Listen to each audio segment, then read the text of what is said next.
Good morning students, myself A. Venkateswara, I am from Aditya Pharmacy College. Today I am going to give a class on introduction of pharmacognosy.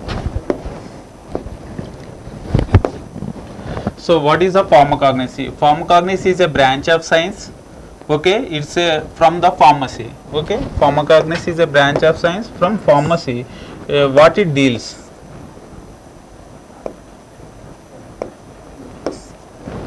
Okay, what it deals? It deals with structural and chemical and physical and biological and sensory characters. So we deals with biochemical and chemical, physical, structural characters of the crude drug. So crude drug means it's a obtained from the plants and animals, not changed from or primary processed for the market only. So that is called crude drug. So it containing the mixture of the chemicals, not isolated. Suppose if it is a chemical synthetic drug like paracetamol means is only one drug, but it's a crude drug containing the mixture of the chemical constituents. We don't know what is the which chemical is responsible for the action at that particular point. Okay, so sensory characters means we also study the crude drug sensory profile means that morphological characters, morphology, how it is appear, the color, taste, smell. So all these characters can be studied, okay. And also animal origin. So we study the plant origin and animal origin, but we concern morely about the plant origin, and also include the study of their history. So suppose it is a plant drug, acacia. So it is a suppose belladonna, atropa belladonna. So it's a belladonna plant, where it is coming, which part we are using. So we are studying about their source and history, distribution, how it is distributed, which country it is grow, which place it is grow, and how to cultivate.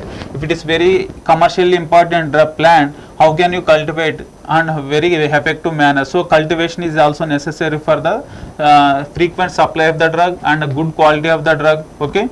And also collection. So in the during the collection of the plant material, what are the precautions should be taken. So we will study the collection procedure also. And identification of the crude drug. So plant drugs are almost after some primary processing it is looking similar. So for using the morphological character, microscopical characters and chemical test and some physical evaluation, we can identify the drug. And preparation for the market. Sometimes we are doing the primary process of the drug, that means extracting from the crude drug, some extract manner, and some we are making as a powder manner. So we are preparing preparation for the market also we are studying here. And evaluation. So evaluation nothing but the quality of the crude drug can be evaluated by using microscopically, macroscopically, and also chemical and physical and pharmacological we are evaluating the crude drugs, okay. And preservation and commerce. So what are the revenue you are producing, what are the drugs we are exporting to the other countries, we study in the pharmacognosy is to the producing of various drugs. So what it means of phytochemicals? So these are the phytochemicals. Phytochemicals are produced from the plants. So the plants can able to produce various chemicals. So they are generally called as phytochemicals. So they are classified into two types, primary metabolites and secondary metabolites. What are the primary metabolites? So primary metabolites, for example, sugars, okay, you can say fats. So these are the primary metabolites, means the metabolites are producing plants with various biochemical reactions and utilized by themselves and growth and development. What you call secondary metabolites, these are derived from the primary metabolites, but they are small in range in the plants, very less concentration, but they having significant action and pharmacological action. So small quantity, but we are using as a medicine and commercially important products for this primary secondary metabolites. What are the secondary metabolites? For example, tannins, alkaloids, glycosides, flavonoids, these all we called as a secondary metabolites.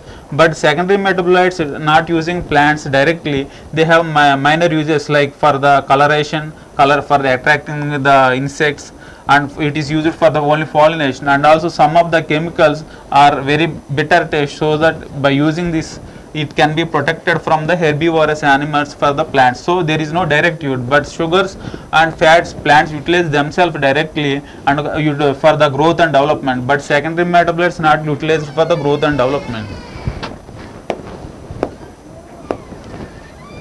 Next, plant synthesis various secondary metabolites. I already told, that is alkaloids. So alkaloids means is a nitrogen containing compounds.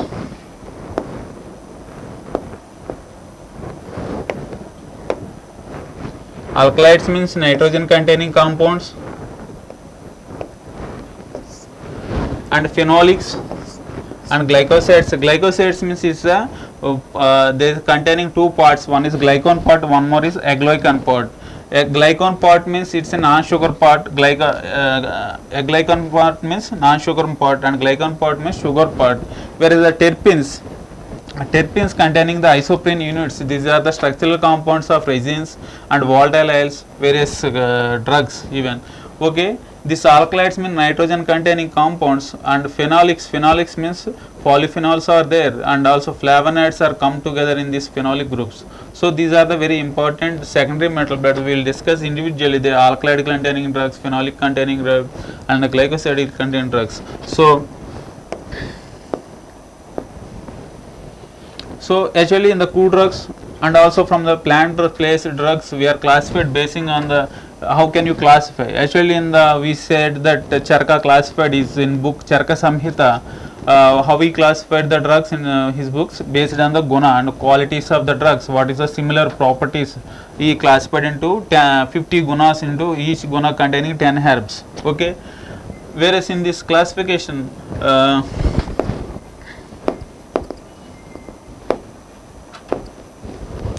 In this classification, first we are classified pharmacognosy, the drugs. How can you classify? There is different classifications are there.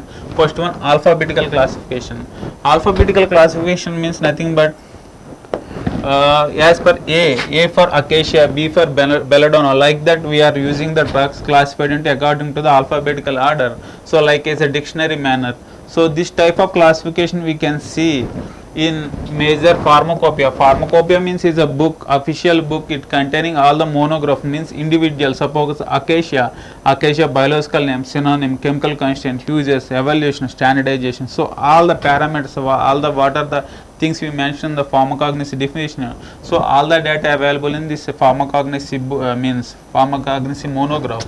So the monographs is enclosed in pharmacopoeias. So this pharmacopoeia following this alphabetical order. So they not mentioned any specific quality or something, but they mentioned as per name they classified the drugs. So okay. Next, morphological classification. Morphological classification main advantage is that actually the crude drugs are two types. One is from the organized, one is from the unorganized. Organized drugs are nothing but it containing the cellular structure, whereas unorganized drugs means they don't have cellular structure. For example, organized drugs are stem, root, bark. Okay, like these things we can call as organized drugs. What is unorganized means they don't have organs. That means is the exudations like gums, mucilage, extract. So this called as a unorganized drugs. Okay. So this morphological classification can give you the idea about the drug is organized drug or unorganized drug. Can give the example this morphological classification, and also we can identify that basing on this morphological classification what is the nature of the drug. So it is a bark or it is a stem, or which source it is coming, it can identify by using morphological classification. Next, taxonomical classification. Taxonomical classification based on the taxonomical order. So any one particular floral character based on that floral character plants are classified. So based on floral characters plants are classified, based on that the drugs are classified into the taxonomical order. Okay. Next, pharmacological classification. What is the action? So what is the pharmacological action of the drug? So the based on the grouping of the plants done by using their action. Like laxative containing drugs, laxative property. Laxative means it used for the bowel evacuation. So laxative containing drugs are one class, and antihypertensives are in one classification, and also anti-diabetics are in one group. So what are the property having the drug? That property means on pharmacological action they are made into one group. Next, chemical classification. Actually I said in the alkalides, glycosides, the chemical nature of the drugs they are made into classification like alkalides, glycoside, tannins containing groups into as a groups. Okay, these classifications are using in the field of pharmacognosy. Is the basic introduction for the pharmacognosy. So we will discuss in the next step by step procedure, and also I will revise once again the history of pharmacognosy too. And history of pharmacognosy we have to make that Indian scientists they done very well in like Charaka Samhita, Susrita Samhita. Susrita is a very prominent person in for Ayurveda. His name is also used in surgeries in those days before BC 5000 years. So he is a disciple of Charaka. Okay. And also Chinese Emperor Xiangnong is from China. He's written the book called Pentaso. Is also one of the prominent book. It containing 365 herbs into as a book. So its name is Pentaso. Okay, he also classified the quality of the drug and also the pharmacological action of the drugs. Is classified into 365 drugs in a book. Okay. Thank you. We'll discuss in next classification, classification of two drugs in detail. Thank you.